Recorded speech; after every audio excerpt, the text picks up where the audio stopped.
Waħda mill-ikbar kumpaniji fid-dinja tal-istampar tal-flus għażlet lil pajjiżna għall-investiment li jmiss. Dan l-investiment se jkun qed isir fuq art ta' 20,000 metru kwadru f'Ħalfar b'$100 miljun Amerikan. L-investiment se joħloq 300 impjieg ġdid. Il-faċilità f'Ħalfar trid tibda tkun lesta sat-tielet kwart tas-sena d-dieħla u tibda taħdem fl-ewwel xhur tas-sena ta' wara. L-iffirmar li se jġib il-kumpanija Malta sar f'Boston l-Istati Uniti fil-preżenza tal-Prim Ministru Joseph Muscat.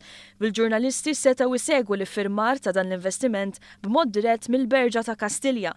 L-iffirmar għalaq xhur ta' negozjati bejn l-awtoritajiet Maltin u Crane Currency. Il-kap eżekuttiv ta' Crane Currency Stephen DeFalco qal li qatt maltaqa' ma' tim bħal dak Malti. I must thank Malta Enterprise and the government for their incredible support for this project. This literally went from an idea to a fully developed plan in 6 months. I've been a global executive for the past 30 years, and I've opened factories all over the world. This is the most professional and responsive team I've had the pleasure to work with. Without their support, this project could never have been completed on this time frame. Fil-kwartieri tal-kumpanija Joseph Muscat tkellem dwar kif din hija kisba importanti u sinifikanti għax tħabbret propju fit-52 anniversarju mill-kisba tal-indipendenza. L-investiment mill-kumpanija Crane huwa l-ikbar investiment inizjali fil-qasam tal-manifattura mis-snin 80 l-hawn meta bdiet topera minn pajjiżna l-kumpanija ST Microelectronics dak iż-żmien SGS. I hope that we showed that we are a government and a country that can deliver at the same pace as the private sector, even to the tight deadlines of an American corporation. So with that, welcome to Malta.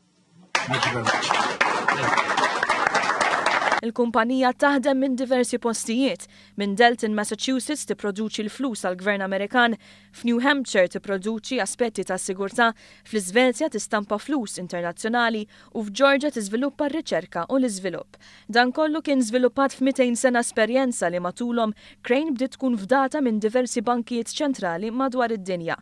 Crane hija l-iktar kumpanija li qed tikber f'dan is-settur b'40% tal-impjegati jaħdmu barra mill-Istati Uniti. Il-ġurnalisti kellhom iċ-ċans jistaqsu dwar dan l-investiment minn Malta meta f'Kastilja segwew dak li seħħ f'Boston mal-Ministru tax-xogħol Evarist Bartolo. Bartolo qal li l-Gvern se jħarreġ lil ħaddiema Maltin biex ikollhom il-ħiliet neċessarji biex igawdu mill-opportunitajiet ta' xogħol li se jinħolqu minn din il-kumpanija f'Malta. Tajjeb ukoll mhux sempliċement jiftħu fabbrika imma li dik il-fabbrika mbagħad nimlewha bin-nies tagħna li huma mħarġin.